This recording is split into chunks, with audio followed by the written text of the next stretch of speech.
All right, so what's the rational criteria for going against the experts? Oh, don't we love going against the experts now? This is in vogue now. So here, using the evolution versus intelligent design controversy as an example, he's going to suggest that when four criteria are met, and he believes they are actually met in this controversy, one is rationally justified in embracing intelligent design theories of the origin and development of life and rejecting the blind watchmaker thesis, even though the latter is held by almost all experts in relevant scientific fields like biology.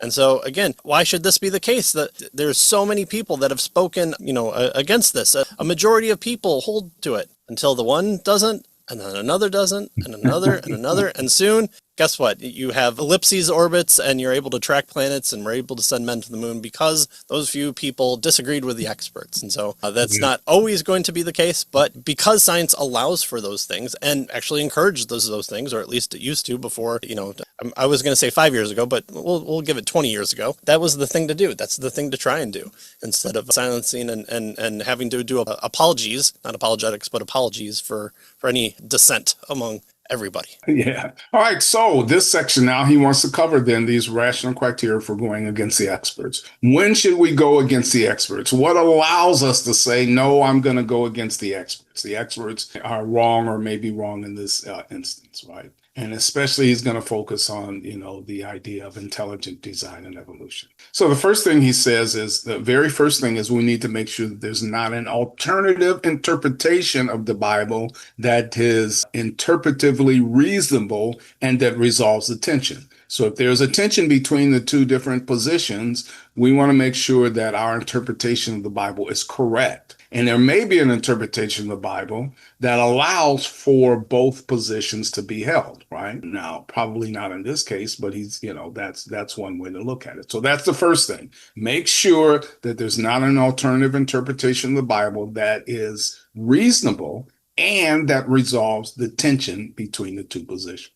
All right. Secondly, he says, here's the second kind of criteria for going against the experts. When the presence of a band of highly trained, academically qualified scholars with a good track record for publishing in top journals or with highly regarded book publishers, and who are unified in rejecting the view, right, in this instance, the blind watchmaker thesis, and perhaps the thesis of common descent, are held by a vast majority of the relevant experts. So this criteria, he tells us, assures us that intelligent design theory is defensible and very plausible. So what's the second one? Well, when you have scholars on the other side who are academically qualified, published, highly regarded with regard to their publications and that sort of thing, then that is a reason to go against what we call the experts, in this particular issue. Right. So we have experts against experts. Right. So now we choose between the experts. And how do we choose that? Well, who has the best arguments and who has the best reasons for their position?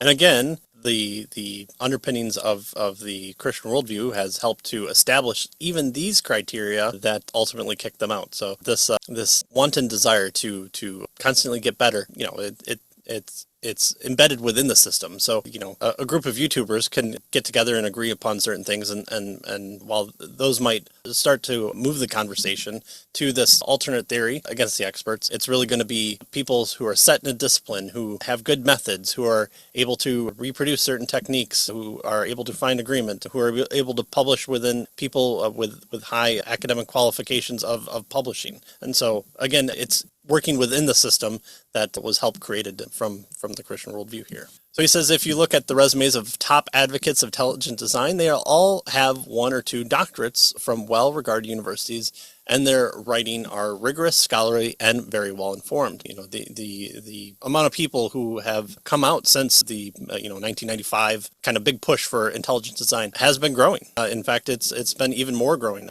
People like Behe with Darwin's Black Box, and just everyone associated with kind of Behe's group have really kind of pushed this idea of well-regarded scientists who have kind of moved forward and said, hey, evolution might not be the only explanation, or there might be major issues within this, and has been slowly picking up steam. In fact, people from that group have gone on, Joe Rogan to talk about it and made convincing argumentations and written books about this. Well, moreover, they have more of a robust intellectual case for intelligent design and have provided strong negative defenses against critics of intelligent design and the arguments they employ. So it's easy to see the reasons for this criteria. If there were no highly trained PhDs who provided a sophisticated alternative to naturalistic and theistic evolution, and those who demonstrate familiarity with the expert majority view and have responded to their criticisms and experience, that would present the Christian community with a real problem. And so, what if you're right, why don't you have anybody on your side? Well, we do. We do. Yeah. All right. So again, we're talking about, the rational criteria for going against the so-called experts, right? And he says, first of all, make sure that, there's not an alternative biblical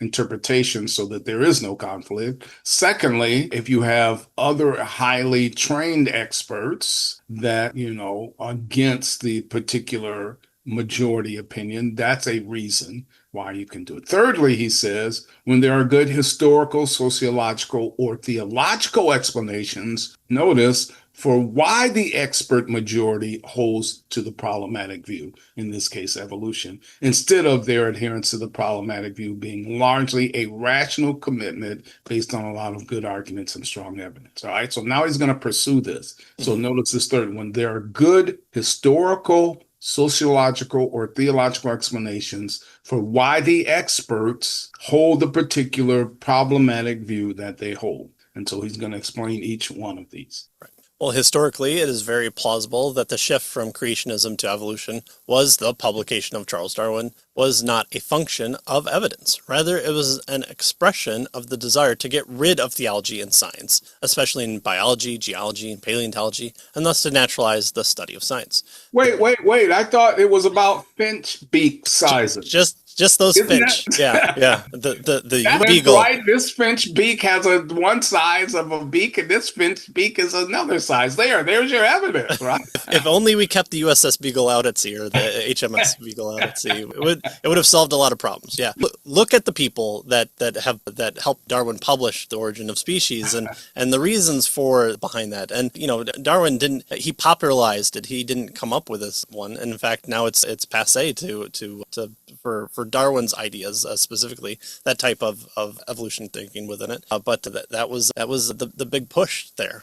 So Darwin predicted hundreds of thousands of transitional species, but the fossil record contains none, or perhaps more charitably, very few. Okay, the Lucy. Well, her jawbone was over here, and then 3 miles away was the femur. Oh, look, she died and then lost her jaw 3 miles away somehow. But we shaved down the hip bone to really allow her to have upright walking. Well, I'm pretty sure she could have walked upright without shaving her hip bone, but okay, I mean, if you want to take all these ideas and put them together, and then it was like 3 weeks before the grant money was set to dry up, and lo and behold, you find this big thing that then a lot of people harp on. Or how about blood vessels in dinosaur bones, right? There's no this, right. Those are some hardy blood vessels, right? Yeah. And so all these types of predictions with these evidences that have come out, there has to be an explanation for it. Or you have Piltdown Man, which is like a pig's tooth, but people are so quick to want to harp on it because of Darwin's predictions here of this the bones that litter the graveyards in history should have these small variations that you can detect and make almost a walking from the fish to the hunched over person to the standing person, and then whatever we become next should be evident there. But they're not. The fact that for most of animals, parts needs a lot of other parts before they can function could be explained easily by creationism, but not by evolution. I think is it Behe who has the mousetrap idea? Yeah. You can only take so many parts away from the mousetrap before the mousetrap doesn't do the job. Irreducibly complex. Yeah, there you go. Yeah. So historically, then, he says the shift was not a function of evidence. There was huge predictions that Darwin had that didn't come true. The evidence shows that, we can use the Behe, irreducible complex argument there, right? So there's an issue there. He says it's hard to see the survival value of a slow, for instance, gradual development of species that goes through periods when only some of the relevant parts exist, and thus that the group of parts cannot function to convey survival value, right? And again, this is Behe's irreducible complexity. And thus, historically, then, the shift from creationism to Darwinism was primarily, he tells us, though not exclusively, a shift in philosophy of science, not, he's suggesting, as a result of the evidence. He says methodological naturalism replaced appeals to evidence of God's actions as legitimate scientific explanations. In other words, we need to make sure that we take God out of the picture and that we explain things naturalistically. And so we won't look at any evidence that would suggest that God is part of the deal, right? And he says that philosophy of science is one of the issues that was going on here. Well, lots of good history that can be uncovered in that area. And Answers in Genesis has done a really good job of exposing a lot of that too. All right, how about the sociological explanations for why the majority of scientists accept evolution without adequate rational justification for doing so is the way in which science textbooks are written and young science students are socialized into the study of science. Students are not presented with any defeaters of evolutionary theory. Rather, the social process of becoming a scientist is one that tries to force harmony and homogeneity regarding naturalistic evolution and methodological naturalism. Ask your local college biology professor how many books by intelligent design advocates they have read and what arguments they found most powerful against evolution. You'll probably be met with a deer in the headlights look. Well, there's only one explanation. Well, why? How about this one? How about Behe? How about Scott Myers? All these people of this group who have written extensively. Who how about these transitional fossils? Why haven't we found any? Well, just because, or there might be explanations, but there's no attempt to even answer it because there's only the one answer, and so it's just a fact, right? There are no other explanations because it's a fact. But I will say, you ask any high school homeschooler if they've read The Origin of Species, and I would say a good majority of them would probably raise their hand in that. I know that's something that our homeschool group will do, and I definitely encourage it because we want to give both sides the time there to present their answer. Right. All right. So there's a sociological explanation. So historically, there's been no real evidence. It's been just a shift in philosophy of science. Sociologically, there's been social pressure to homogenize and harmonize, all the folks studying science. Finally, he says there are theological explanations for the acceptance of evolution by the experts. And go figure, right? Theological explanations. Wait, you're saying the Christian worldview might explain why people reject the Christian worldview? Yeah, go figure. He says an acceptance that goes far beyond the evidence. It feels almost like a religious commitment. These theological reasons are, at least in the case of naturalistic evolutionists, amount to a desire to destroy Christianity. So he tells us that in a rare moment of candor, atheist philosopher Thomas Nagel says this, and this is kind of an interesting quote. Yeah. He says, this is Nagel. He says, I want atheism to be true, and I am made uneasy for the fact that some of the most intelligent and well-informed people I know are religious believers. It isn't just that I don't believe in God and naturally hope that I'm right in my belief. It's that I hope that there is no God. I don't want there to be a God. I don't want the universe to be like that. Wow. Yeah. Okay. Yeah. Tell us how you really feel. One of the reasons why my copy of Mitch Stokes' How to Be an Atheist is so beat up is because I continuously open it up to hunt those quotes just like that one that he has in that book. So if you want more of those awesome quotes, like, what does the nihilist do when faced with hardships? Well, drugs. Drugs is the only answer. There's so many pharmaceutical pills to take into your body for explanation or for help with when nothing matters. So those are good to mine from that book. All right, so in summation then, historically, evolution gave scientists a way to get God out of theology and get God and theology out of the science, take it over. We don't have to deal with those competing views, and now we can shape it. And I'll let the conspiracy theories stay within my own head for more explanation for why that might be the case. Sociologically, there was a social pressure from the science community to remain homogenous, with groupthink about evolution, and with social punishment metered out to those who give the slightest hint that they are considering the plausibility of intelligent design theory.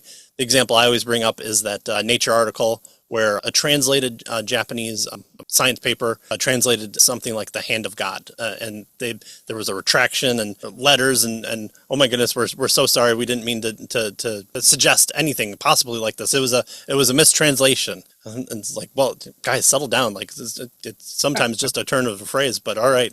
So many people reading Nature are suddenly going to start questioning it. Yeah. All right. And theologically, the cosmic authority problem means that many academics in science don't want there to be a God, and evolution gives them a way to be a naturalist. Thus, the widespread agreement among scientists, experts about the credibility of evolution can be explained in this way. It's not the strength of the evidence and the arguments that provide the primary rational support for evolution and against intelligent design. No, the primary explanation for expert agreement about evolution is historical, sociological, and theological. All right, so we're working our way now through these various criteria for going against the, against the experts, right? And he's given us first, check your interpretation of the Bible. Secondly, if you have experts on the other side, that's a good reason, right? Thirdly, this whole idea of historical, sociological, and theological explanations driving the experts to their particular position. And now, fourthly, he says, given that Christianity is a highly rational worldview with much evidential and argumentative support, any view, he tells us, that cuts against central components of a Christian worldview should be rejected precisely due to that effect. So that's kind of an interesting claim here, right? Mm-hmm. Christianity is so strong, the position, the worldview, it has so much argumentative and evidential support that something that goes against it should, now he kind of doesn't really bite the bullet here. He doesn't say should be, considered, questioned. He says should be rejected, right? He says Christianity is a worldview that enjoys a tremendous amount of rational justification, evidence, and argumentative approach. And given that fact, it is rational, he tells us, to reject a potential defeater of Christianity precisely because it cannot withstand being weighted against the significant, high rational support of a Christian worldview. He says there may come a time when an aspect of a Christian worldview will need to be rejected, but this is not the time, and evolution is not a sufficient defeater. Yeah. Here it is, right? That's a bold claim. It's something that, I don't know, J.P. Moreland doesn't seem to be like the person that would make that, but that's kind of a street preacher type response there. There you go. You go, JP.